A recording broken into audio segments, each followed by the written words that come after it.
8 बजे हमें मैसेज मिलता है विजय कुमार मल्होत्रा की पेट में दर्द है, नहीं आ पाऊंगा। तो हमारी जो गेस्ट कोऑर्डिनेटर है वो कहती है सर क्या करें? तो अर्नब कहता है सर प्रोग्राम कैंसिल कर देते हैं, how can we do only one guest, केवल कांग्रेस से नहीं चलेगा। मैंने कहा हाँ ठीक है, लेकिन अभी भी मेरे एक व्यक्ति हैं जिससे मैं फोन पे बात करके पूछ सकता हूं कि आएंगे क्या। तो मैंने मोदी जी को फोन किया, तो मोदी जी ने कहा, वो तो बड़े चतुर आदमी तब भी थे, कि आपका गेस्ट कैंसिल हुआ होगा। मैंने कहा हाँ सर आपको आना है लास्ट मिनट। तो उन्होंने तुम्हारी जरूरत छे, ऑलवेज रिमेंबर लाइफ में कभी अगर आपको उस व्यक्ति की उस नेता की भाषा समझ में आए ना, तो उसी भाषा में उनसे बात करिए, it is always a game changer. तो मैंने कहा सर तुम्हारी जरूरत है, मैं थोड़ा गुजराती जानता हूं। तो शू थયું? नहीं सर गेस्ट कैंसिल થઈ ગયો છે, તમે આવી जाओ सर।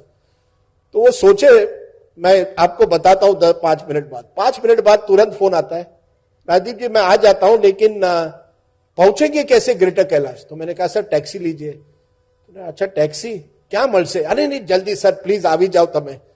तो मोदी जी टैक्सी, वो तो मैंने थोड़ा कभी किसी को कहा कि मोदी जी ने ये भी पूछा कि पैसा कौन देगा टैक्सी का, वो तो बात अलग है, वो तो नहीं कहा उन्होंने, पर उन्होंने कहा चलो मैं आ रहा हूं। मोदी जी उस टाइम 9:55 पर दौड़ते हुए आते हैं, राजदीप जी आ गया, मैं आ गया, एक तरह से बिल्कुल। और उनकी हमेशा ड्रेसिंग तब भी white kurta, white perfect dress करके आते हैं और टॉपिक पर बहुत अच्छी तरह से बोलते हैं।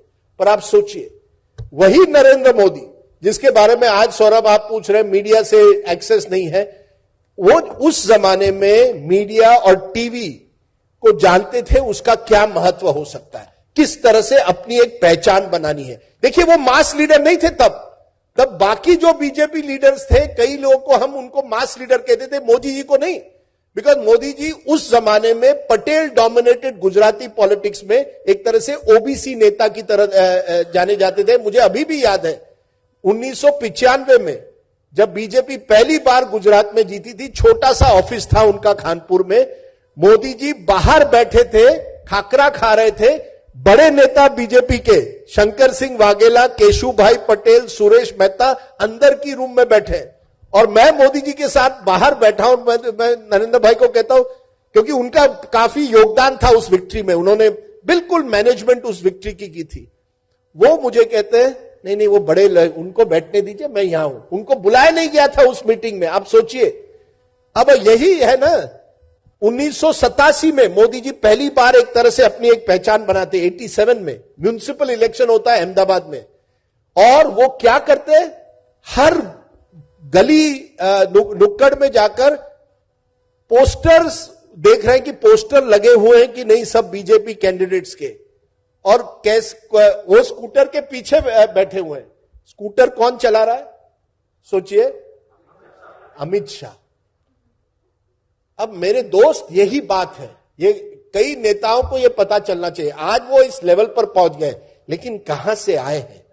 ये जर्नी है लाइफ में, ये कोई वनडे मैच नहीं है पॉलिटिक्स। ये 40 साल से वहां बैठे हुए। आखिरी स्टोरी मैं कहूंगा मोदी जी की, क्योंकि ये भी एक तरह से एक लाइफ स्टोरी है, कि मोदी जी रहते थे पांडरवाड़ा, और वहां से वो अहमदाबाद आते थे। ये मुझे उनके एक दोस्त ने कहा, ये उन्होंने खुद नहीं कहा। और वहां उस एसटी स्टैंड जो था, वहां एक चाय की दुकान हुआ करती थी। अब वो चाय बेचते थे ये एक सवाल है, लेकिन वो चाय की दुकान पे जरूर जाते थे। उनके अंकल की मुझे लगता है एसटी स्टैंड पे दुकान थी। अब मोदी जी तब पांडरवाड़ा से अहमदाबाद बहुत कम एसटी की बस होती थी, जो सुबह आती थी वही बस शाम को जाती थी। मोदी जी ने जब वो आते थे अपनी एक झोला लेकर, आपकी तरह बड़े अच्छे कपड़े पहन के, व्हाइट, आप तो कलरफुल कुर्ते और स्कार्फ पहनते हैं, मोदी जी का व्हाइट हुआ करता था। वो अपना झोला अपने सीट पे रखते हैं उस एसटी में, और वहां जाके दिन भर में अंकल के दुकान पर काम करते हैं। शाम को जब आते हैं, ये दोस्त ने उनके कहा, मोदी जी एक ही बार गुस्सा होते थे, अगर वो देखते थे कि उस जो बस की जो कुर्सी है ना, वहां अगर किसी ने झोला उठा के उस कुर्सी पर बैठ गए है ना, तो वो गुस्से में होते थे। उनका कहना था एक बार मोदी जी कुर्सी पर बैठ गए ना, कुर्सी नहीं छोड़ेंगे। और ये देखिए 40-50 साल का परिश्रम है, यू कैनॉट डिनाई इट। जब हम